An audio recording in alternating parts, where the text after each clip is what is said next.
Hi, it's Drew Tignanelli. This is our January 2023 update polls. And I have with me Graham Ewing. Hello, Graham, Drew. how are you Hi. doing?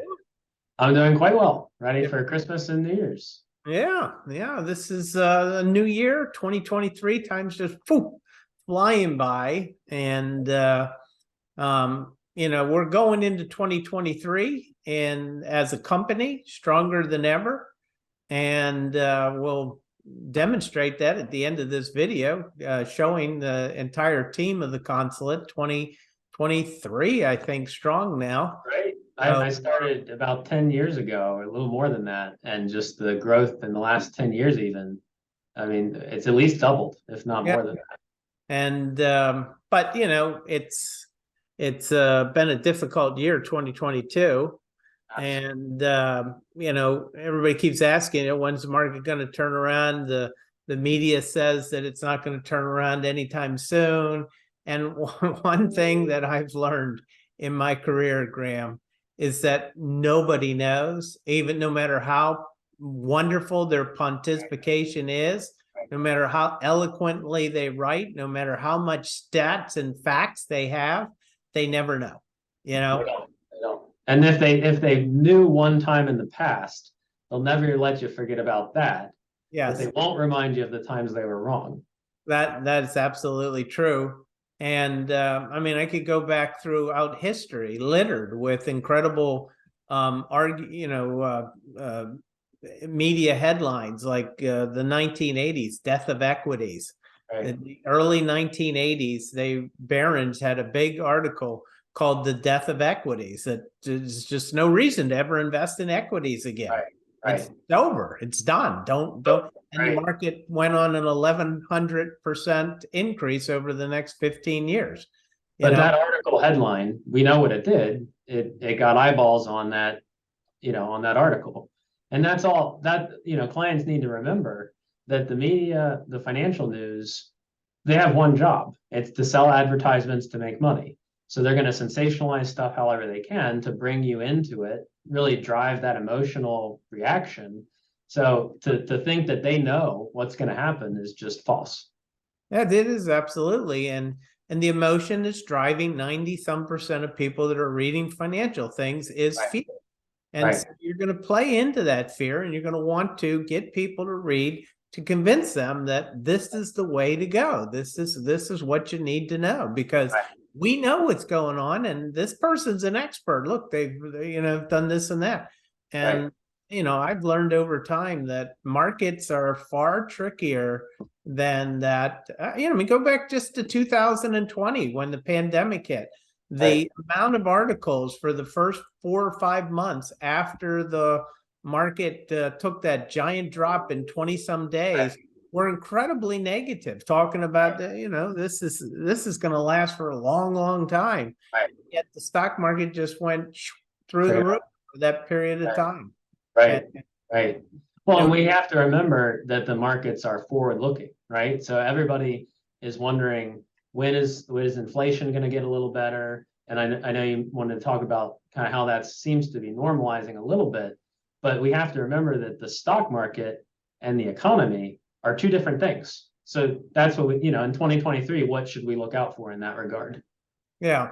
Well, the stock market clearly doesn't tend to follow what the economy is doing.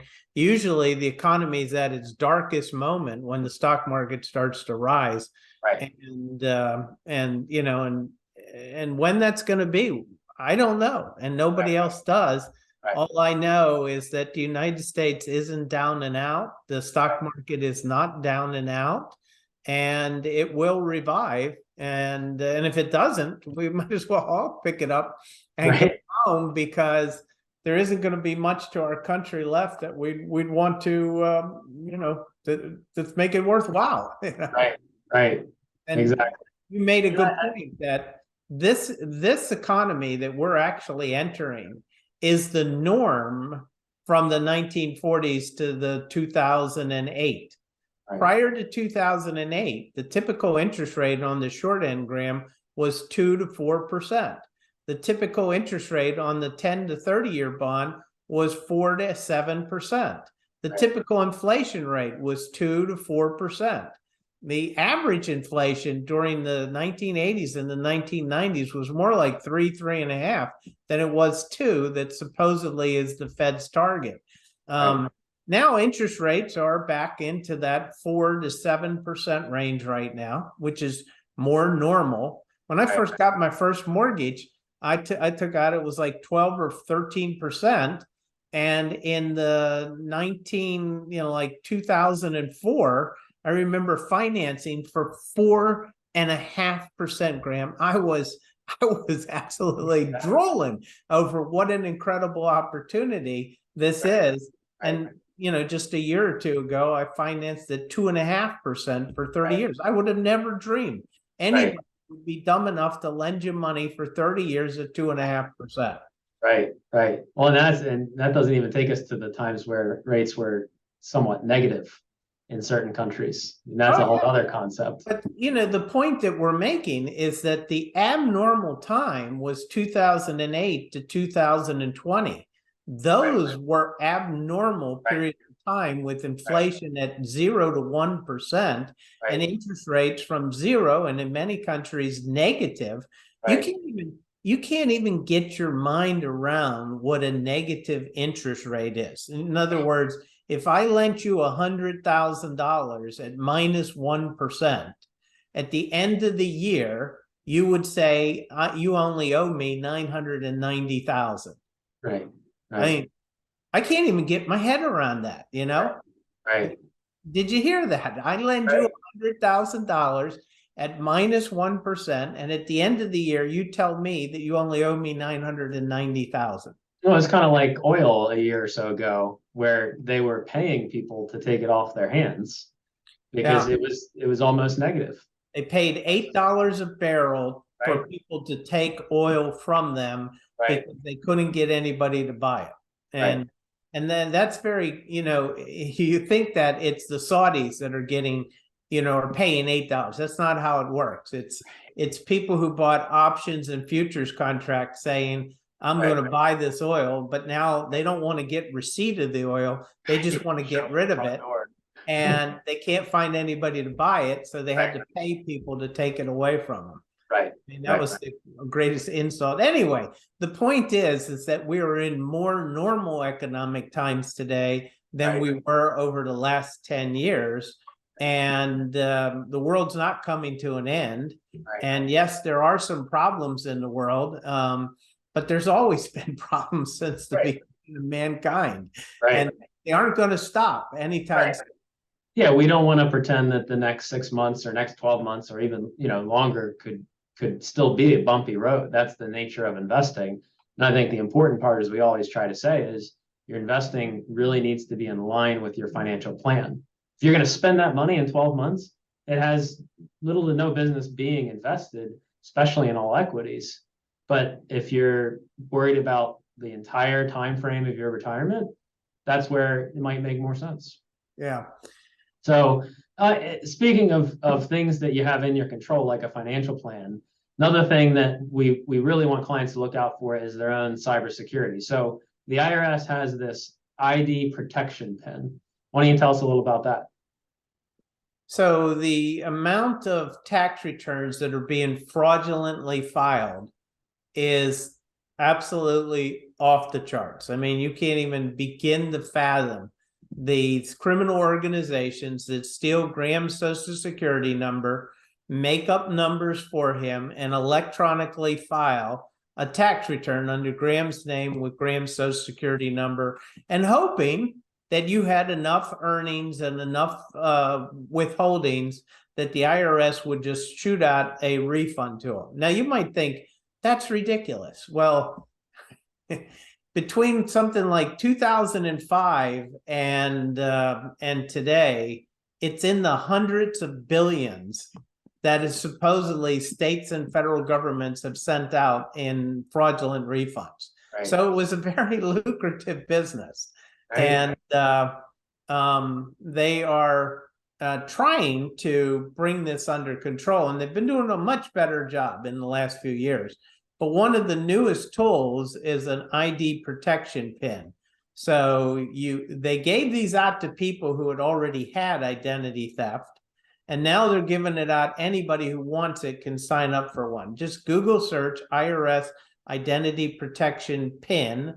Very first thing that comes up is in the Google search will be the IRS identity protection PIN. And you go through the process. But here's the thing you got to keep in mind.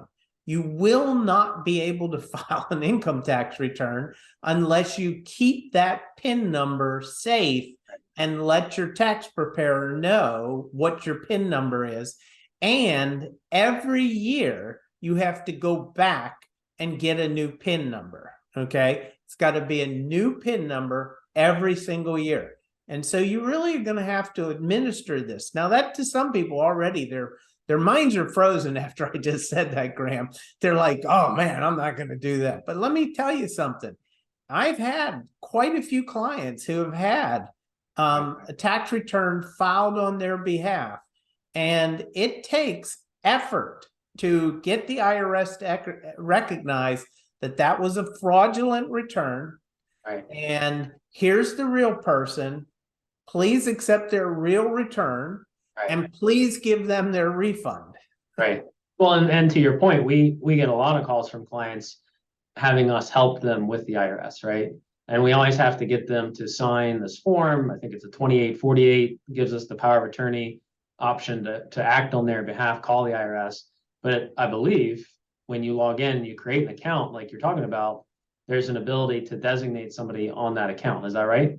We may be able to speed that process up tremendously, you know? So I know that they're working more on this and going to try to make it such that you can do online quick registration as opposed to me sending out a form and getting you to sign and sending it back to me. And then I got to fax it to the IRS and so forth. So anything you could do to set up a online portal with the IRS, getting an ID protection PIN, I believe is going to be necessary and very efficient to protect your identity and also to be able to deal with the IRS on a long-term basis. Right. And at the end of the day, you know, we're trying to look out for our clients to have them not enter all these headaches. You know, we're trying to take that burden off of them. And this is definitely one way that they can help themselves in that regard. That would be great if we could sign up and do the identity protection PIN for them, but we're just totally not allowed to do that. Right. Has to Right. be. But if you'd like help walking through it together, we can definitely do that. I have done that with a few clients where they aren't comfortable with the computer. I go online with them. I set up their identity PIN. I get the PIN. I record it in their tax folder for that year. And then every year, if I have to, I'll go back and do it over with them again. So not a problem. And speaking of headaches, so transfer agents, switching gears here, transfer agents, these are companies that hold on to stock. And what do we know about transfer agents, Drew? So, you know, this is really important, Graham, especially if you love your children.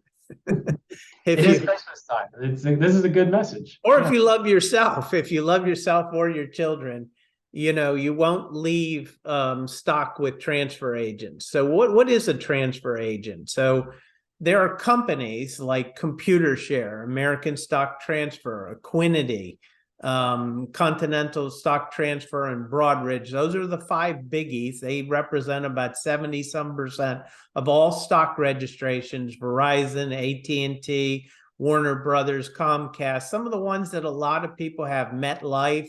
These are all held by these transfer agents. The transfer agent's job, Graham, is to keep track of the outstanding shares of a corporation. Now think about it. You've got a billion some shares in some of these companies outstanding, and they're buying and selling every day, and they're doing stock splits, and they're doing reorganizations, and they're being bought out, and they're, you know, spinning off new companies. This is extremely complicated stuff to keep track of, and these companies do a great job of keeping track of the stock outstanding in a publicly traded corporation. But what they do a horrible job, and I'm saying, when I say horrible, I want to make sure you understand, horrible job is dealing with you, the public, okay? So about 30 or 40 years ago, some of these transfer agents got the great idea, we're going to start holding some of the stock for the client. That way we can start charging them more money and get more fees out of them and so forth. So they did dividend reinvestment plans, and they did direct registration shares and things of this sort. And so a lot of clients who own, especially Verizon, AT&T, Comcast, MetLife, these are companies that typically their shares are left with the transfer agent. And clients like, wow, I get this, and they send me a check and I get to see it, and so on. And they don't think anything of it. But let me tell you something.